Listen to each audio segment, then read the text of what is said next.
I just 100%ed Persona 2 Innocent Sin. We're talking 96 achievements, 142 demons beaten, and 149 personas collected, not to mention spreading every single rumor in the entire game. Honestly, this might have been the most balls-to-the-wall JRPG story I've ever played. We're talking rumors coming to life, a certain mustachioed dictator whose name I can't mention because YouTube would probably kill me, and a plot twist so nuts it required an entire sequel to fix it. But the 100% grind, that almost made me quit. Okay, I'm gonna glitch whoever made this encounter right. So today, I'm gonna break down everything from the story to the characters and why this completion nearly got to me, and whether or not you should actually play this cult classic. So let's get into it. Our first couple of achievements are tied to story, so let's meet our cast. We start off with our main character, Tatsuya Suo. And look, he's pre-named this time around. Within 10 seconds, Tatsuya starts hearing the call of his persona, and compared to how long that took us in Persona 1, this game's off to a very fast start. Out comes Principal Hanya sporting a brand new head of hair.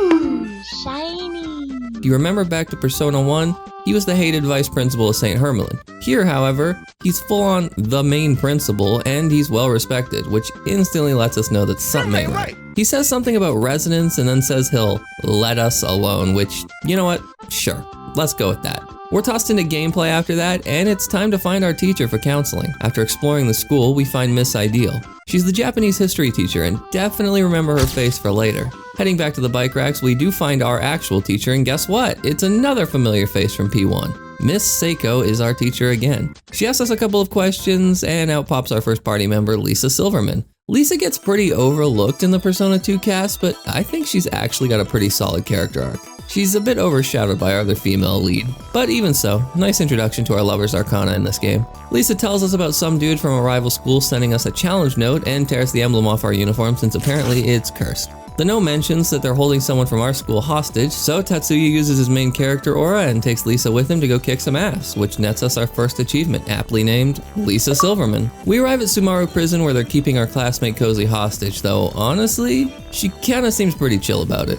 That's when we're introduced to, gonna be honest guys, during my entire playthrough I called him Michael, but I'm pretty sure it's pronounced Michel. I think it's French or something, so for simplicity's sake, we're just gonna stick with the name Eikichi. He's supposedly the leader of our rival school, Kasugayama High, and turns out Eikichi didn't even write that letter. His buddies did so they could get Tatsuya to show up and join their band. But then Lisa goes on to say that he only got the title of boss because he used to pants a bunch of people, so she calls him Undie Boss. And I think that might be the most 90s insult I've heard in a while. Eikichi very much doesn't like being called that, and with that we're into our first encounter where he summons his persona Radamanthus and attacks us. Now you might be wondering how he can even use a persona in the real world, but don't worry, it'll make sense in about 50 hours when we reach the final dungeon. After attacking us, Lisa awakens to her persona Eros and Tatsuya gets Volcanus, earning us achievement number 2, Eikichi Mishina. From here, we enter Philemon's bedroom and he's looking a bit different than he did in P1. The first two games being his only appearances, now you can see why I said back in the first video that him removing his mask didn't really matter. He hits us with the regular personas are masks, everyone wears masks, you know, the usual, but the main thing he mentions is that rumors are becoming reality. When our main three wake up from their nap, Lisa's like, hey guys, that shit was crazy. Anyways, you wanna play the Joker game? When Lisa tries to prove that rumors aren't actually coming true, because that would be crazy, a rumor comes true and Joker shows up. No, not that Joker, this Joker. He sucks the dreams out of Eikichi's friends, but Lisa's spared, so at least we have that going for us. The three of them attempt to take down Joker, but he makes them look like a bunch of baby kittens by comparison and says he should know why he's here. But they don't know what the fuck he's talking about. So he's like, oh well, you go and remember why I hate you. And then he leaves. Our only lead now is that Joker is following rumors, so Cozy tells us that there's a rumor about a ramen shop selling weapons, so we should probably start our search there. But before we head out to that ramen shop, let's talk about rumors for a second. So if you've ever actually played Persona 2, you know all about the rumors. A lot of the gameplay revolves around us gathering rumors and spreading them through the Kuzunoha detective agency. They can quite literally reshape reality. Spread the right story and suddenly shops change, powers unlock, and the world bends to reshape your narrative.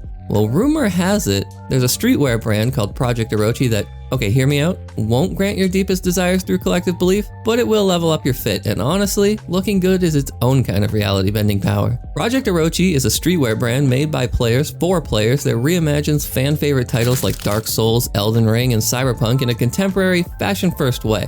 What I love about them is that you can actually wear these designs in public without feeling like you need to scream it from the rooftops. Some of my favorites are this Rot design or this Mirai's Executioner hoodie. They showcase some of my favorite aspects of Elden Ring and in a really subtle way that most people won't even realize is gaming merch unless they've actually played the game. Plus, if you want to influence what designs they do next, they've got a whole Discord community where fans can help shape the brand. And right now, Project Orochi's having their biggest sale of the year for Black Friday week, November 24th to the 28th, up to 40% off everything on the site, plus free shipping in the US. It's the best time to grab something for you or a loved one this holiday season, so check them out using my link in the description, and thanks to Project Orochi for sponsoring this video. Now let's get back to the reality-bending rumors and hit up that ramen shop. We stop by the ramen shop and meet Tadashi from Persona 1.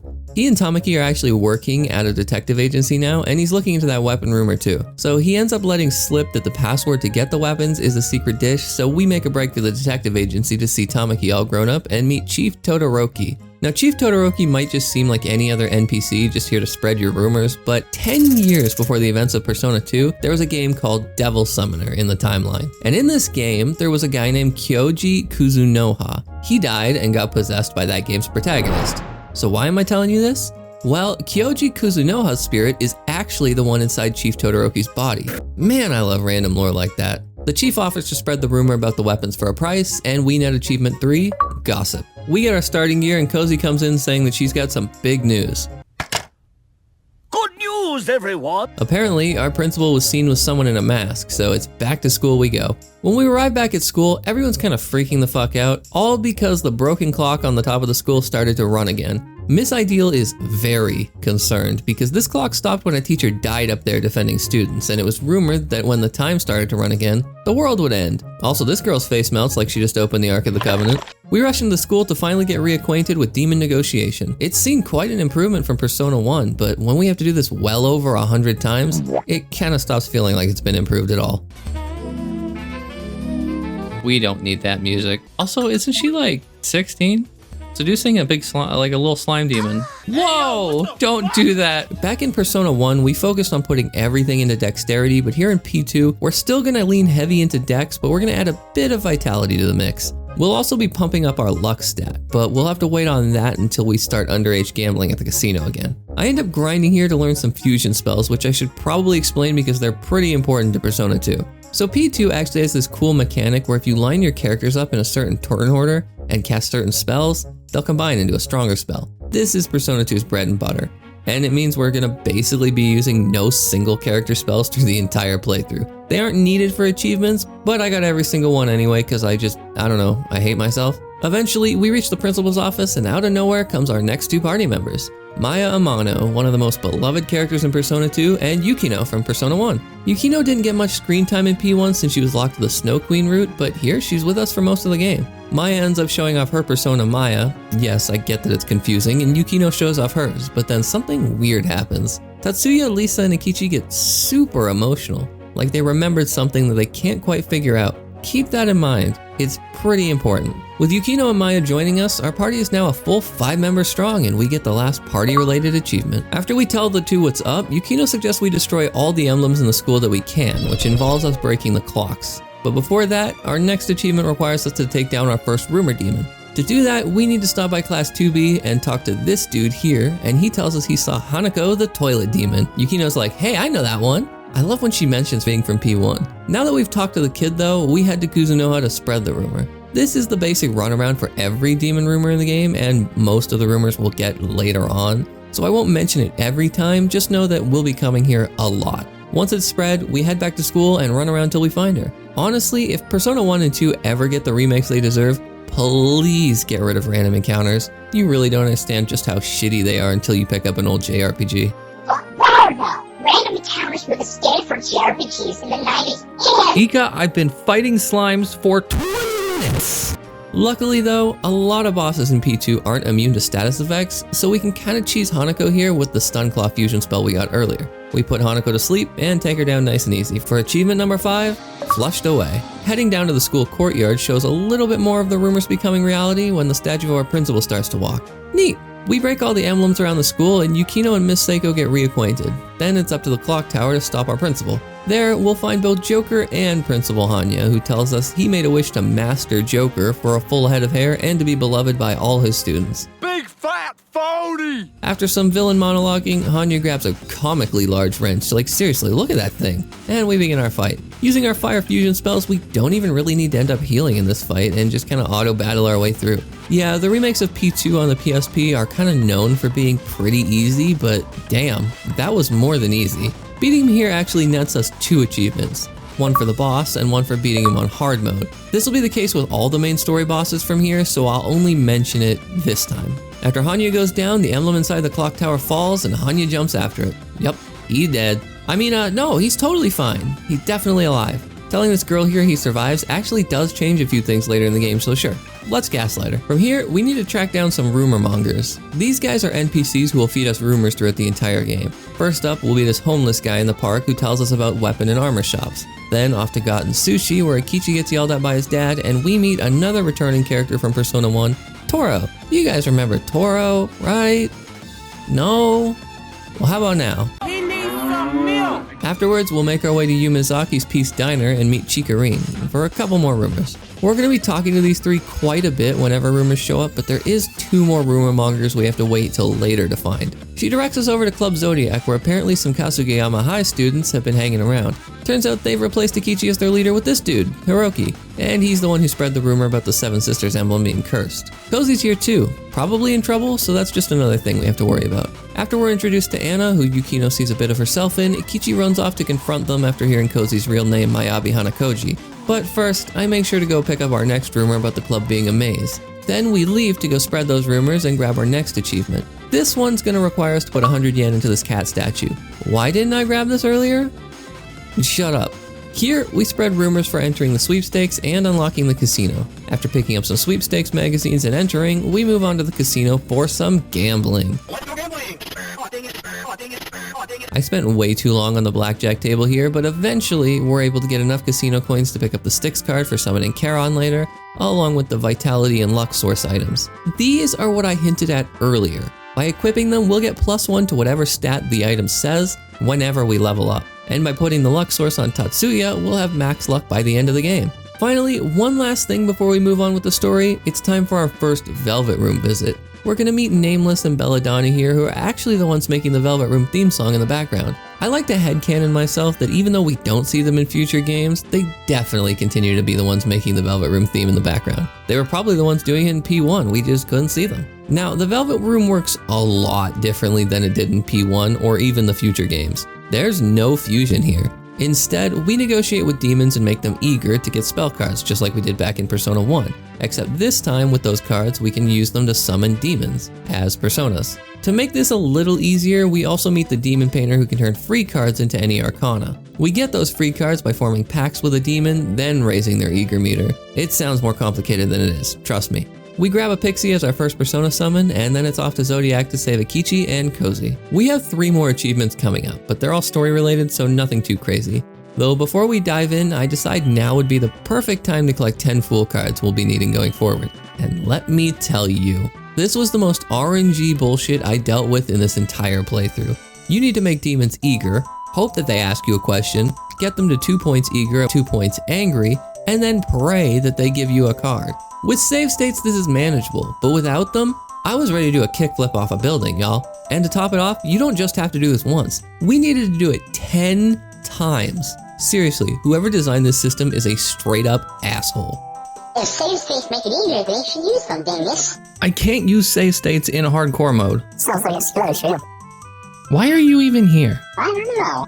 Anyways, rant over. Let's get on to our next achievement. As we make our way through here, we encounter more students who are all wearing masks and saying that we'll need one to get into the secret lounge. So we grab one for ourselves and net us the strange mask achievement. That was easy. We head inside where we see Eikichi kinda getting his ass kicked by a bunch of people. Bro's straight up getting hit with gang violence. We get a little bit of backstory where Eikichi finds out that Kozi and Hanakoji are the same person. Turns out she and Eikichi used to be together, but due to bullies, Mayumi let herself go and Eikichi lost a bunch of weight and ended up rebelling against people. This doesn't change how Eikichi feels about her though, which I absolutely adore about him.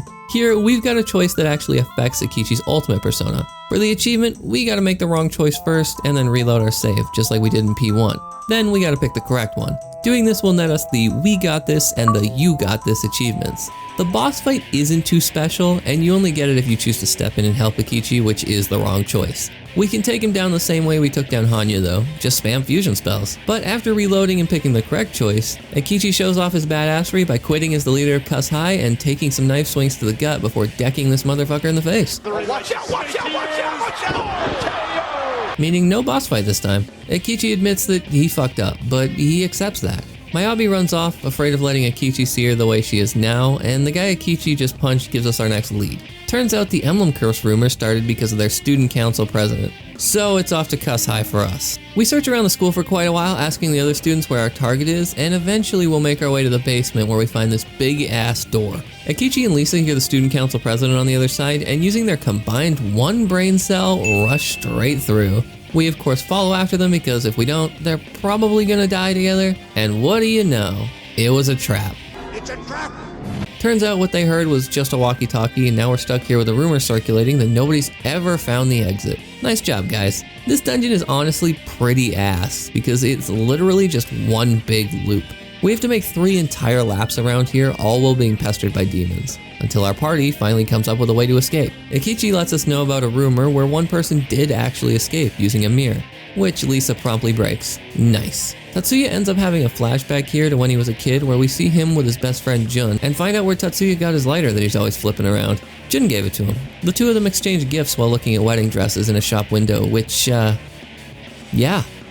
Tatsuya wakes up cuddling Lisa's lap, which is pretty adorable though. Thankfully, Maya has at least more brains than 2 of our party members because her and Tatsuya realized the mirror was only used to see something people couldn't normally see. So using Yukino's camera, we find the door. With our little detour out of the way, it's back to chasing down that dumbass student council president. We chase him into the gym where we find him siphoning people's energy just like Joker did to Eikichi's bandmates. And it turns out Anna's here too, just kinda chillin'. After seeing us, the Bozo class president runs off and we give chase to the roof. But before that, it's demon rumor time. Talking to this, effeminate male student. Yup, that's what the game calls him.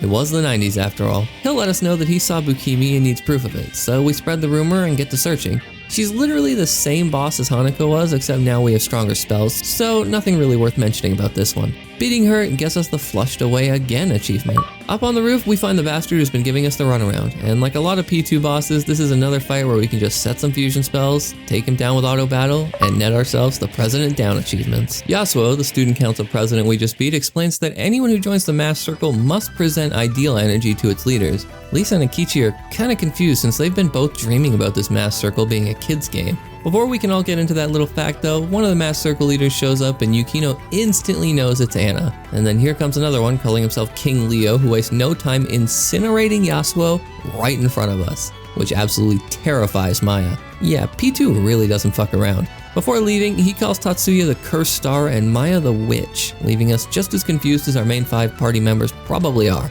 Our next and only lead is to hunt down more rumors involving the mass circle, so it's off to the city for us. After asking around about the mass circle, we meet Lisa's father and find out we didn't win the sweepstakes. So we head to the park and suddenly everyone's making a big deal about wanting Lisa's autograph. Oh boy, here we go. Oh, an autograph is it? Sure thing. Line up now, no pushing or shoving. Who are you? After buying some more sweepstakes magazines, we meet Maki from P1 who cut her hair. I like it. Approved! Afterwards, we'll meet a character from Persona 2's sequel, Tatsuya's older brother Katsuya. Yeah, Tatsuya and Katsuya. Their parents really weren't trying hard with that one. We talk to this little kid who lets us in on our next demon rumor involving the dresser hag of the abandoned factory. Ooh, spooky. The abandoned factory is our optional dungeon in P2, and just like the ones in Persona 1, we're going to be spending probably 50% of the game in there. No exaggeration.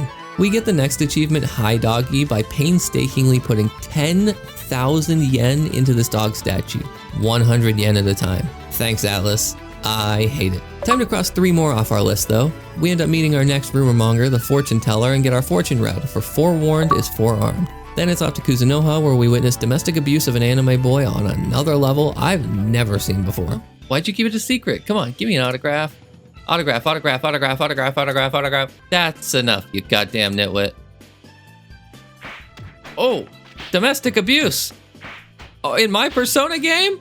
We then find out about Lisa being the last member of a new idol group for our next lead, before entering the sweepstakes again, of course. This time, giving Tamaki 99 magazines earns us up the odds. And finally, off to the abandoned factory, we can beat the dresser hag for hide and seek. Here in the abandoned factory, we're also going to be collecting these notes every time we come in here. They tell the story of why this place was abandoned, and doing so will lead us to a couple of more achievements down the line. We won't actually be getting our next achievement for well over an hour, so let's speed through this next little bit. Over at Moo Continent, we're asked to be extras in a music video for Lisa's co-stars. After we're done, Lisa yells at them to get some stuff off her chests, and they let her know if she changes her mind, there'll be a Giga Macho. The team thinks it's probably a good idea to chase down the mass circle, so off we go. While we're there, we also pick up our first 5 music CDs, which will be required for an achievement later on. I won't be talking about them too often, but just know that we came here to buy 5 music discs split randomly throughout the game. Finally, we can begin spreading demon rumors. Although they aren't useful for any achievements, I decided to do them anyway because apparently I really just hate myself. The short version is that you gotta negotiate with a demon 5 separate times for each rumor. Once to learn it, once to spread it, twice to power it up, and once more to spread the powered up version. And that's if RNG doesn't screw you. It's tedious as hell, but I just needed to do it. There are a couple in the abandoned factory that lead to achievements, but these ones for extra skills just don't do anything. After spreading the rumor that Jack Frost can use Atomic Buffalo, we head for the end of this dungeon. Lisa's forced in the radio booth with this creepy fuck, and he announces to everyone that she's going to be singing the English part in their new song called Joker. Yeah, I don't like where this is headed. And sure enough, Lisa's taken away and removed from our party for the next 2 dungeons. Great. What do you think, Penguin? Well, I think you should shut the fuck up. Alright, enough of that. We head for Alba next to hit up a few special locations and also to grab our next rumor about flowers talking. We meet Brown from Persona 1 looking a little bit worse for wear. Bro, I ain't gonna lie, your sense of fashion is real bad. We also meet this woman named Junko Kurosu. Mommy? Sorry, Mommy? Keep her in mind. Over at the / internet cafe, we meet our last rumor monger, Baofu, although we never actually see his face, just chat with him online. He's actually one of the main party members from Eternal Punishment and has a huge fan theory surrounding him that I do want to mention. Some fans actually think Baofu might be Futaba's biological father from Persona 5. They're both elite hackers with similar facial features and backstories, and the timeline between P2 and P5 would put him at about the right age since Futaba was born in 2001. Plus, Baofu's real identity in Eternal Punishment is kept pretty mysterious. Atlus has of course never confirmed any of this, but it's one of those theories that makes you go, wait, actually? Finally, we can go after our next achievement by going to the ramen shop and talking to this guy, appropriately named Maniac. He's really a weirdo. He tells us a story about a singer who got lost in Alba Park, died, and now her ghost haunts the place. And guess what? Just take a quick guess what we need to complete this quest. Her bra. Yeah, Persona 2 is a bit weird, and I definitely don't want to know what Maniac's planning to do with it. After stopping by the Velvet Room for more Personas to get fusion spells, we visit all of our rumor mongers again and head for Alba Park to take down our ghost. We deliver the bra to the Maniac, let's never speak of that again, and then head back to the park. Nothing remarkable happens here, but we do talk to each flower to get some random items. Eventually, we'll make our way to the end of the dungeon and bribe these security guards to let us in. Yeah, these guys ain't so great at their jobs. After getting inside the venue, we're kinda roped into being new security. I mean, we did swipe their jobs after all. El Creepo decides to invite Lisa to join the mass circle and have Joker grant her wishes, and she has a moment where she actually wonders if maybe she should. Eikichi's like, damn. I didn't realize Lisa was struggling so bad trying to figure out her dreams. We begin preparing for the concert and get our next important decision. First, we're going to agree with Eikichi and charge after Lisa, where we find her about to get initiated into the mass circle. She ends up calling us instead of Joker though, and we get one of my favorite cutscenes here, along with the achievement group performance. I'm sorry to keep you waiting, everyone. Wait, is it over? I don't even get a turn? Man, what a wimp. Honestly, with how much I love that cutscene, it sucks that we have to reload, but in order to get Lisa's ultimate persona and our next achievement, we need to choose to leave her alone instead of helping, just like we did with Eikichi. Here we get to see her perform the concert on stage, which I can't show you because I'm afraid of copyright, but then we find some bombs hidden under the audience seats, so yeah, P2's about to go crazy.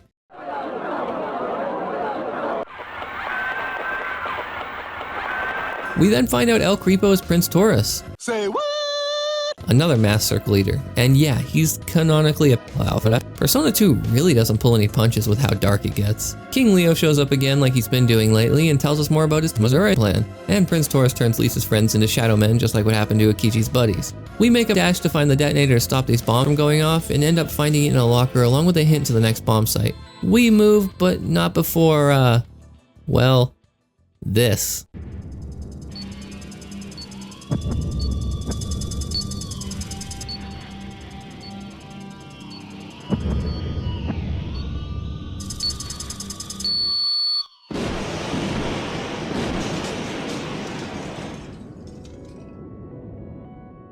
Over at Double Slash, we meet up with Ellie, and honestly, not a fan of her older redesign. I don't mind the shorter hair, but I do miss that old hair color. Ellie helps us decipher the clues we found and lets us know that the next site they're heading to is going to be in Hirosaka. We have a choice here, either Smile Hirosaka or the Sakagami building. Smile's the one we want, otherwise, kaboom! After gathering some more rumors and personas again though, we do stop by the abandoned factory since we unlocked a new area. We need to find and take down a Sakya here, and even using a Stoma to stop low-level encounters, I literally ran around here with speed up on for about 20 minutes before it popped up. Seriously, some things in Persona 2 are so ass. Once inside Smile Hirosaka, we begin figuring out what to do next here in the girls' bathroom. Maya pulls out a cigarette and shows exactly why she's the main character of Eternal Punishment when she sets off the smoke alarm to get everyone evacuated. Also, Eikichi gets harassed by the cleaning lady while we go out and look for our next clue. When none of us can find anything, we return to Eikichi to find the cleaning lady had the clue the whole time. Because of course she did. Out pops Belphegor and yet another Mass Circle member named Ixquick, who the gang pays no mind to because she's just a little kid. We defuse the detonator and then take on both of them at once. Also, look at this background. I give this one a 10 out of 10. We can use multi-hit fusion spells here to have an easier time, or you can just be like me and beat Belphegor so quick it becomes a 5v1 right away. At the end of the day though, neither of them end up putting up much of a fight and we scored the 2 Toilet Dimension achievements. Yukino and Ellie talk for a bit to direct us to the next location, and just like that, we're off again. We can now pick up our next rumor over at Peace Diner where this student asks us to retrieve proof of the cursed taxi at the abandoned factory. Sounds easy enough, so we go in there, kick its ass, and get the taxi driver achievement. When we return the proof to her, she's all like, no, no, no, wrong! No, the answer is cucumber. I was talking about the cursed escort! And it's like, damn, chill out, lady. You could have been more specific the first time. So back in we go to get the cursed escort, and this time we get private fare. I mean, 2 achievements for 1 misunderstood rumor is good in my book. Only thing to do now is to head for either the gold gem or Pachinko silver. We want gold here, otherwise, well, you know the rest. Inside we meet Maya's roommate and yet another Persona user from Eternal Punishment, Ulala Serizawa. She likes punching things and can do this. Now that's my type of woman right there. We help everyone in the gym evacuate and stop Maya from getting smooshed by a barbell. Eikichi isn't so lucky though when he gets crushed by a whole ass piece of gym equipment. It's played off as a gag scene, but damn, that's gotta hurt. Eventually, we do find our transmitter and riddle, which Tatsuya promptly takes care of, and we get some fun scenes here where Ulala kicks her dirtbag boyfriend's ass and casually shows us that she's also a Persona user. Yay, foreshadowing for the sequel. Beating this dungeon also nets us the Gold Experience achievement. We read the note, and this time it's no riddle at all, just a direct challenge from King Leo to meet him at the Aerospace Museum. It's clearly a trap, but it's a trap I will gladly walk into. We spread another demon rumor, this time for Pyrojack knowing Dynamic Agalao, and then it's off to the museum where of course there are children here on a school field trip, because going into a city to defuse bombs wasn't bad enough, now I gotta rescue children too. Tamaki and Tadashi show up looking like they're about to do some real kinky roleplay, and even though Tamaki isn't a protagonist anymore, we'll be glad she's here later. King Leo sets his place ablaze shortly after, and now our objective is the roof, plus saving all the kids. Luckily, we have a stoma and a high enough level to avoid all the encounters in this place, so we can focus on our main objective. After saving the first group of kids, we find Ixquick from earlier begging for help. She may have been working for them, but clearly she didn't understand what she was getting into, so we of course save her. We can actually get 2 achievements here for saving her, those being Will Save You and She'll Save You depending on our choices. Annoyingly, you can't actually save in this dungeon, so we had to play through it twice in order to get the cutscene to stay unlocked after we beat the game. After coming back, we of course pick the opposite route and get some flashbacks involving a shrine burning down, a young girl trapped inside, and Tatsuya about to get stabbed by this psychopath before his persona comes out and saves him. Ixquick runs off and we save 1, 2, 2.5, 3, and 4 groups of kids. this one's gotta be my favorite. Did those kids just run off because your glare freaked them out? Once on the roof, Tadashi and Tamaki are getting their asses handed to them by King Leo. Now, I know Tamaki probably hasn't had much training since SMT IF, but damn, this really does show the power level difference between a Persona user and a casual-ass devil summoner. King Leo takes off his mask, and we find out it's the same guy that Tatsuya awakened his Persona against in that flashback. And his name is Tatsuya Sudo. Yeah, the main hero and the main villain share a name with each other. Why Atlus decided that, I will never know, but regardless, he holds a bit of a grudge for what happened back then. Without warning, he ends up pulling out a spare detonator and sets it off. What follows here is probably one of the biggest displays of carnage that the Persona series will ever see.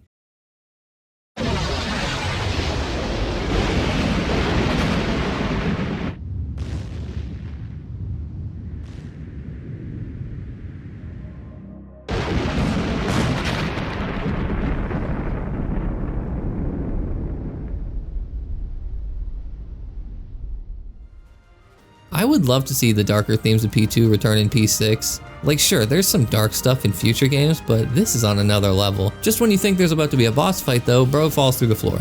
Honestly, deserved. Thanks to all the rumors becoming reality, the blimp on the top of the building is our perfect getaway, so we all get the kids on board and set off. It's a surprisingly wholesome moment. But even if we can take the blimp, who's gonna fly it? Tama-chan, I don't wanna die.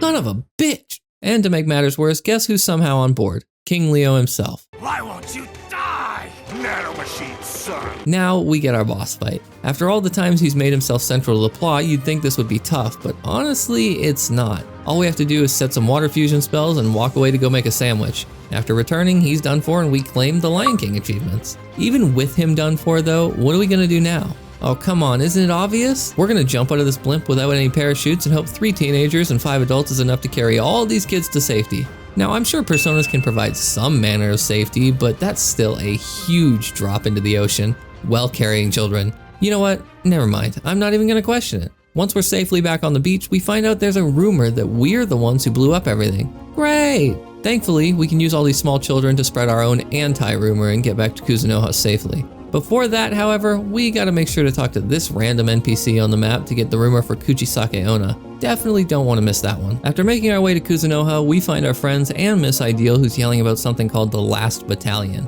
In walks Maya sporting a new eye color which, if a remake was ever made, would probably be changed to gold. Now, there's a lot to unpack here that Miss Ideal let us in on. Apparently, at the end of World War II, the Führer escaped with a group of troops and they set up a base in the South Pole. The Führer now holds the Holy Lands. On top of that, humanity was created by aliens known as the Mayans, and the Oracle of Maya will ascend humanity when certain conditions are fulfilled. She also holds this book known as the In-Lock Heck that she and someone named Kashihara wrote, which contains said prophecy, and it's now being spread around due to rumors becoming reality. Underneath the city is an alien spaceship named Shivalba, and she says the goal of the Mass Circle / the Last Battalion is to gather ideal energy and understand the meaning of life. What the f*** are you talking about? Yeah, it's fucking weird. Lisa's like, bro, shut the fuck up, that's not true. The Mass Circle's something we played as kids. She confusingly invites us to Elias Shrine and Miss Ideal hands us the In-Lock Heck, hoping we can prevent the Oracle of Maya. At least that's what I got from that scene. Lisa ends up telling us a story about the fire that broke out here at Elias Shrine where a girl died. Philemon shows up and gives us some new dialogue, and then we take on door 4 of the abandoned factory where we find the demon Neza, another super rare encounter. It's funny, for being so rare you'd think it would be immune to insta-kills, but nope. Once it's down, we can summon it in the Velvet Room. Afterwards, we head to Mount Iwado and instantly start seeing the ghost of a little girl. Lisa continues to lead us deeper while Maya continues to talk mad shit about the whole situation. We also run into Kuchisake Onna for the rumor we needed. Again, Lowbreaker one-shots her and we get the achievement Psycho Ghost. After returning the stuff to the guy who asked for it, we start going through Mount Iwado. Or Iwato? I'm gonna go with Iwado. Here's where the plot ends up starting to go into everyone's backstories. We see Tatsuya meeting Jun for the first time, both wearing Phoenix Ranger Featherman masks. Basically Power Rangers of the Persona universe, you'll hear about them a lot. Little Eikichi also ends up running in with one on, followed by Lisa. They all end up becoming friends, and what do they call themselves? The Masked Circle. We begin collecting masks from when they were kids littered throughout the cave, and these will be needed to get their ultimate personas later, so don't forget them. We see more and more flashbacks of when they were children, like how they used to decide their activities for the day by playing rock, paper, scissors, and even how Maya came into this picture. She was praying at the shrine one day when the kids came up to her and invited her to join the mass circle. Maya tells them about a rumor that lets you see your future self, and guess what they play after that? The Persona game. So they actually had played the Persona game before, and that's why they were already awakened so early on into the game. Same with Maya. This technically makes them Persona users even earlier than the P1 cast, since those guys awakened in high school. The last flashback we get here shows that Maya was going to move away after summer vacation, but in order to prevent their friend from leaving, the kids locked her in the shrine, hoping that if she missed the day moving away, she would have to stay here. Yeah, that's some real kid logic right there. Back outside our flashback, Lisa says that Joker must be their big sis, the girl they locked in the shrine who they think died that night due to the fire that we saw in a previous flashback. Remember the one with Tatsuya Sudo? That's when Maya attacks us with her persona and says Lisa hit the nail on the head. Before she can put us down though, the real Maya shows up. I mentioned the eye color earlier because here in P2, Shadow's eye colors are actually red. The thing that's been following us since Kuzunoha is Maya's shadow. Thankfully, the real Maya's here now. Oh, and so is Joker. Maya tells us the real truth. Joker is Jun. She is the big sis from back then, and that's exactly why everyone felt so close to Maya when they met back at Sevens during the game's opening.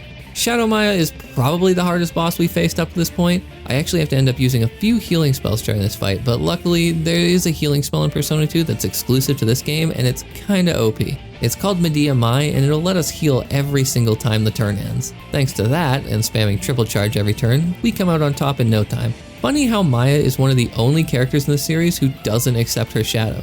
Instead, that thing's just gone, which by persona logic should turn Maya into one of the lost, but I guess since she already has a persona plus the shadow only exists because of a rumor, it's a bit different? Anyways, the Shadow of the Moon achievement is ours. Regardless, with her gone, everyone's able to forgive themselves about what happened to Maya back then, and Philemon shows up to upgrade our personas to their prime versions, which is another mechanic we won't ever see in the series again. But it nets us the achievement upgrades, people, upgrades. Quick thing, if you're enjoying this deep dive into Persona 2, I do this kind of story breakdown in 100% for tons of games, so subscribe if you think that sounds like your style of content. Also, drop a like if you want to see more of these, and comment if you've even played Persona 2.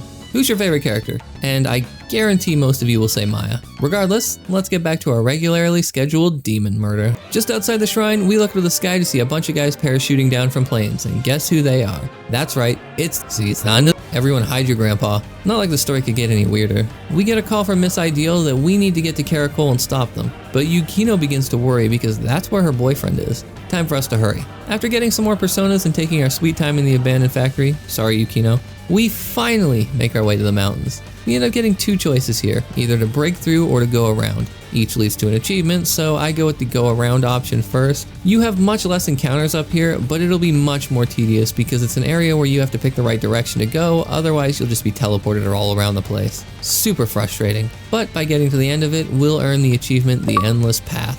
We end up reloading the game after that and use the bus straight through option, which is so much easier, and it also gives us a straight shot without having to worry about dumbass mazes. This time we get the path of most resistance and make it to the top where we find some monks being attacked, which we save pretty easily. That's when Yukino is given the bad news that her boyfriend Shinsuke went up the mountain to capture some pictures of what's going on. The monk hands Yukino his favorite camera and says he wanted her to have it. Well, no use standing around here. We head back down the mountain to pick up the jumping geezer rumor and spread it like I spread them cheese. We head up the mountain to beat the rumored demon and claim ourselves the bouncer achievement. After that though, we run into the last battalion goon squad fighting off against some of the mass circle guys. Looks like Jun's rumor kinda backfired on him and they aren't seeing so eye to eye now. We get yet another choice here on who we're gonna fight with, but for achievement's sake, we choose to fight alone. This fight ain't shit, by the way. Being one of the only fights where I'm required to actually use non-fusion spells, he ends up going down pretty easily just by having Tatsuya spam fire spells. It also nets us I'm all I need. Afterwards, we find Yukino's sweetheart who ends up giving her his camera with all the pictures of what's been going on it. It's actually a pretty sad scene, and I understand that she's grieving, but for completionist's sake, we choose you deny his last request, which helps Yukino push forward and unlocks her new persona, Durga. Interesting note here is that she's unlocking Durga again, even though she had it in P1. So either this game is pulling a Persona 4 Arena and she lost it after parting with Naoya, or she never canonically got it in Persona 1. Either way, we have Durga back now, which we'll need later to complete the Empress persona list. However, we also need to have Yukino leave us in order to get another achievement later, because of course we do. For now, we'll push forward with her in our party and leave that achievement for the post-game. For now though, we head through Caracol where we find Anna getting beaten down by 3 Longinus Last Battalion guys. But of course we come to her rescue. Honestly though, fuck this fight. These guys have the ability to seal your persona, and if you're mid-fusion spell when it happens, your turn just gets skipped and the fusion spell cancels. It's honestly so irritating. We end up having to switch fusion spells constantly or just do basic attacks since we can't rely on anything else here. But eventually, these bozos will go down and we get both of the Mech Destroyer achievements. All of a sudden, Yukino's shadow shows up, and as we prepare to fight, Yukino tells us to run ahead. Anna stays back with her, and after that, we head through Caracol with a stoma active because encounters are for chumps. Eventually, we see a ghost version of Jun. He remembers the past a bit differently, and no matter how hard Maya tries to convince him, he only sees that Tatsuya killed Maya. We keep getting more and more distorted flashbacks of Jun's past, but eventually we'll make it to the dead center of Caracol where we have to confront our friend. Insults are thrown around, boss monologues happen, and then Sumaru begins flying, because you know, there was an alien spacecraft beneath us. Just normal Persona 2 things. We also end up meeting the last member of the Masked Circle who was stealing ideal energy from adults, Queen Aquarius. Remember Junko Kurosu, the woman I told you to keep in mind way back in Alba? Yeah, this is her. Jun's mom is a Masked Circle leader. I wonder who the other one is. At this point, Jun starts to remember what really happened, but then the Führer has one of his machines take the Heaven Skull and kill Queen Aquarius. Jun sends the shadows of Lisa, Tatsuya, and Eikichi after him, but we've got a job to do. Finally time to beat Joker and save Jun. Without Yukino here, this fight can be pretty tough. We rely on Medea Mai for healing, Salamander for damage, and burn through revive items like crazy because Joker loves spamming poison, which is easily the most annoying status effect in Persona 2. After finally taking down the guy we've been chasing after the whole game, you already know we're in for a phase 2. Luckily, Yukino runs in just in time to join us, and now we fight Angel Joker. Same strategy as phase 1, just with way more reviving because I messed up commands more than I'd like to admit. But after a real tough fight, we get both of the Angel May Cry achievements and return Jun to normal. That's when Jun's dad shows up. Turns out he's the one behind everything. I mean, did you really expect anything else after seeing Jun's mom and Jun? Finally, Philemon calls us to his domain where we get some nice upgrades. Yukino decides she doesn't need her persona anymore and gives her persona summoning ability to Jun, which I didn't even know could canonically happen, but here we are. It's actually kind of a touching moment, and honestly, it's pretty unique in the series. Anna will be there to protect her anyway, and I'm sure Yukino knows well enough how to fight even without her persona. Jun is granted the ability to use Yukino's persona Durga and also awakens to Hermes. We then all get our ultimate personas: Apollo, Venus, Hades, and Artemis. Gotta be some of my favorite designs in the franchise, I'm not even gonna lie. Tatsuya's Apollo looks sick. When we return to the front of the Elias Shrine, we meet a bunch of the children we saved earlier, including one who resembles Jun. We teach them the Persona game because, sure, let's traumatize kids the same way we got traumatized. Great idea, guys. With that, Yukino leaves our group and is replaced with Jun for the rest of the game. GG's, Yukino. You were great in P1 and you were great here too. From here, we spread the next rumor about the demon Kudan. This time around, we don't actually get anything for completing this quest besides a funny little cutscene. But we do get an achievement, the Move Out of the Way achievement, because we need some puns in our achievement names. After reading the last few notes over at the abandoned factory and spreading some more demon rumors, it's about time we headed through the last few dungeons. In order to get our ultimate personas upgraded here, we need to make sure that our party members are equipped with their personas that we got earlier. In Jun's case, we need Hermes equipped. None of the dungeons here are all too interesting, and the midway boss fights are just against some enemies that we've already taken care of in previous areas, so nothing major till the end. At the end of each temples though, we'll face off against our shadows, but in Jun's case we'll be facing off against more Longinus guys. The fight is about as annoying as you'd expect these guys to be, since they can steal our personas of course. However, after slamming our fists into them for a while, they start to crumble and Jun's persona can now be mutated into Kronos, his ultimate. From here, let's skip all the dungeon crawling. If you want to see that, it's on the second channel.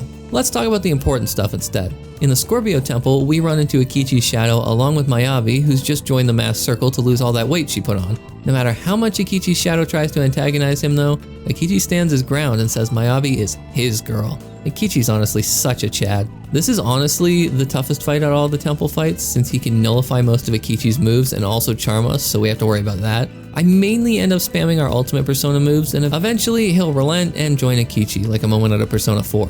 Then I can't forget to mention this cute ass scene. Look, I don't even have to edit in the love hearts this time, the game did it for me. Oh my gosh. Next up is the Taurus Temple, and I gotta say aesthetically, I actually really like this one. The whole sandy floor and stuff reminds me of Futaba's Palace from P5. At the end of this one, we're gonna meet Lisa's shadow, and she does not hold back. She goes at Lisa because she only wanted Tatsuya so she could cling to some semblance of people looking at her. She also mentions that Lisa used to throw herself on older men and do pretty bad drugs just to get attention. Yikes. This honestly has to be the hardest someone's shadows ever dug into their negative parts of them. But Lisa takes it in stride, and unlike the Eikichi fight, this one goes down hard. She barely puts up a fight, and we fusion spell her until she rejoins with Lisa. Much easier than Eikichi's fight. At the end of this, Lisa confesses her love for Tatsuya, and you get a choice. Reciprocate, go after Maya, or go after Jun. Fun fact though, the devs of P2 actually said Jun was their preferred ship. So I went after him in this playthrough, which nets us the achievement, the first social link. Aptly named, I'd say. For our final temple, we go to the Leo temple and meet Shadow Tatsuya. Another rare instance of seeing the main character's shadow in a Persona game. I definitely wish they'd do it more, honestly. Tatsuya's shadow doesn't go nearly as hard as the others did, and we just kind of kick his ass in like 90 seconds, which gets us the Skull Collector achievement. Now that all the skulls have been retrieved except the one the Führer took, we can get a call from Tamaki who says Miss Ideal's been taken and they intend to sacrifice her. So now we need to head for Xibalba, the alien spacecraft. Jun lets us know that the Naruto stone over at Sevens will get us there, so it's our next stop. But first, one more stop over at the abandoned factory to talk to this cop, and he tells us there's a secret CD over at Gigamacho. We need this rumor, otherwise we'll miss out on the CD collecting achievement that we've been working on. We use the Naruto stone to transport ourselves into this weird boat section where Maya shows off her awesome driving skills. Yup. Then we promptly drive off a waterfall, but it lets us get the Boatmaster achievement. On the bright side, this is the entrance to Xibalba. We get some funny scenes here where the gang discusses what kind of traps it holds inside, and depending on what we say here, it'll change the outcome. So I decided on a superheated room, and lo and behold, there's a superheated room to cook us alive. Throughout this entire dungeon, we end up getting flashbacks of Jun's past, talking about how cool his dad was as a kid, though he never showed up and actually be there for Jun. We end up finding the remains of King Leo here too, looking like Yoko Taro. We run through some lasers, watch Eikichi get bullied by Lisa, and we also end up seeing Maya's past as well before her father died, and even almost get crushed to death by these moving walls. Eventually though, we do find our way to a transport that takes us back to the city to resupply, which is nice. This is where I took the time to gather everything else I needed for completion. We grabbed the last few CDs to get the CD collector achievement, and from here, we're gonna go ahead and start getting our ultimate weapons. Luckily, I ended up getting those earlier while I was talking to demons, so we were able to instantly spread them and use every bit of yen we saved throughout the game to get the legendary case and legendary guns. Of course, with achievements for each. The legendary flower, gloves, and sword are a bit different though. What we need to do for the flower is run around talking to every single rumor monger we've met.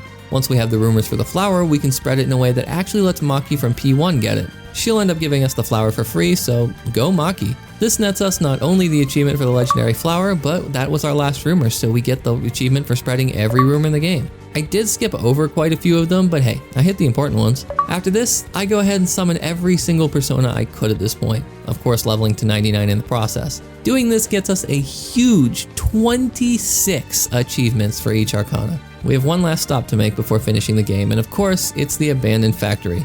Since we've been reading all the notes, we learn about a secret waste disposal area and a secret boardroom around the factory. Using the rumors, we're able to get into the boardroom where we can find Nanjo from P1. He heard about his buddies being in town and came to see them, and after hearing from us, he gives us his legendary katana. Woohoo, achievements! He also mentions someone saw Kandori through here, so he came looking, which will come up in just a second. The last thing we need is the legendary gloves, and by heading down into the new waste disposal plant, we can find Reiji Kido, looking a lot more like Kandori these days. So this must be who people mistook him for. He ends up giving Lisa the legendary gloves, and with that, we can now tackle the final dungeon and finish the game. Back in Xibalba, we end up realizing that our thoughts are becoming reality, but Maya can't quite figure out exactly how it's happening. She thinks it's most likely negative thoughts taking priority over good ones, and of course, Eikichi thinks about his dad upon hearing that. Luckily for us, we're at level 99 and have two of the best personas in the game. By combining Lucifer and Satan together in one fusion spell, we can cast Armageddon. You might know this from future entries like Persona 3 where it does 99,999 damage, but here it just outright one-shots everything, including bosses. So we can use Armageddon on Eikichi's dad and one-shot him for both the Man with the Gold and Everything achievements. We also end up running into Jun's mom, who we do the same to, getting us Golden Girl. Not his actual mom, remember she was stabbed earlier, just a rumor demon based on her. Yeah, Armageddon kinda trivializes these final boss fights, but honestly, after 80 hours, I'm totally okay with it. It's been 84 years. We saved Miss Ideal from aliens because we also needed that randomly tossed into the dungeon. She does casually mention how she hates Jun's mom and says that his dad Kashihara should have been hers. Well, now we know Jun's father was the teacher who died in the clock tower that we saw at the very beginning of the game. We press on, and with that, it's time to fight a series of battles at the end of the dungeon. We fight the Führer, of course. Shame it had to be censored, not because it was too edgy, but simply because Japan doesn't allow real-life people to be used in video games after the remake came out. Luckily for us though, he gets one shot by Armageddon like everything else, and we get the nice shade achievements. As we enter the endgame, we find out that Jun's father isn't actually his father. This guy here is Nyarlathotep, the Crawling Chaos, based on the H.P. Lovecraft character of the same name. He reveals that he is the force behind all of humanity's laziness and greed, and that he's also the one who made rumors start coming true. Of course, our heroes are like, fuck you, we're gonna kick your ass now. Which we do in one shot like we've been doing, but then out comes Philemon. He states that this whole thing has been an experiment, a wager, a test. Could Nyarlathotep lead humanity to its end, or could humanity overcome it? Turns out, nope, humanity just fucking sucks. Sure, we have some outliers like our P1 and 2 cast, but other than that, humanity's just worthless to these two. Out pops Miss Ideal out of nowhere, who stabs Maya with the Holy Lance. This spear, like it did to Jesus, will make sure she bleeds and simply can't stop. Even after trying to heal it with Dia, our characters can't do anything, and Maya straight up dies. Nyarlathotep laughs in our faces and shows us just how powerless we truly are in the most brutal way possible.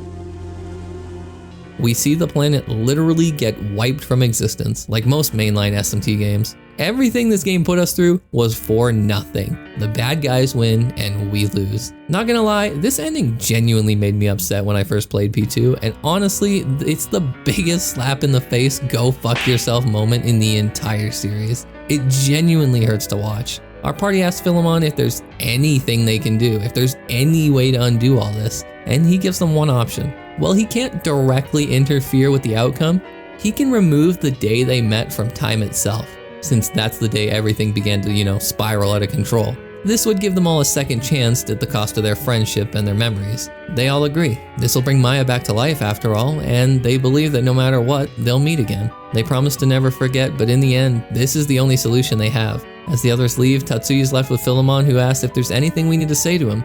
We get our last achievement by giving him a nice punch in the face and knocking off his mask, revealing his face to be Tatsuya's own. I think this kind of symbolizes that Tatsuya lashing out only shows how angry he is at himself and humanity for failing, because Philemon takes on the appearance of the collective unconscious, Honestly, this ending brings out so many implications for the series. Obviously, wiping that day out from history causes a split in the timeline. One where humanity's erased and engulfed in flames like Nyarlathotep just did, and one where the next game, Eternal Punishment, takes place. But of course, you have to tune into Eternal Punishment to find out more. Now hold on a second, we aren't done, and this should only take a few seconds. At this point, I went and reloaded my Caracol save, the one before we got Yukino her ultimate persona, and we just proceeded through Caracol and went and found Anna and Yukino's shadow. This time they team up on us for a boss battle, but it's nothing to worry about, so we take them down and earn yet another achievement. At this point, we only have 3 left, and they all require us to go through the theater mode. Now, the theater is kind of like the DLC of Persona 2.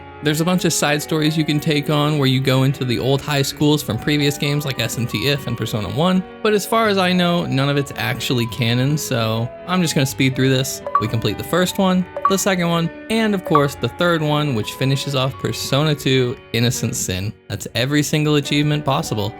But Rarno, what about the last 4? It says up in the corner 92 out of 96. Are you lying to me? No, of course I'm not lying to you. There's 4 achievements that you can get throughout the game by collecting 25, 50, 75, and 100% of every single demon in the game. Originally, I wasn't going to talk about these because they were glitched, but thanks to some very kind people over at the Retro Achievements Discord, they unlocked the Demon Hunter and Demon Obsessed achievements for me, because even after I had collected them, they just wouldn't unlock. I don't know why the 25 and 100% ones just both didn't work, because the 50% and 75% ones did. So there is our last 4 achievements. For real this time. So was the 100% completion worth it? Honestly, yeah. Despite the RNG hell, the tedious demon negotiations, and nearly breaking my sanity, Innocent Sin was one of the most insane, heartbreaking, and unforgettable experiences I've played. The story alone makes it worth experiencing. Should you play it? If you can handle old school JRPG mechanics and random encounters, absolutely. Just maybe don't go for that 100% like I did. I thank you all for watching, and I'll see you in the next one. Bye bye.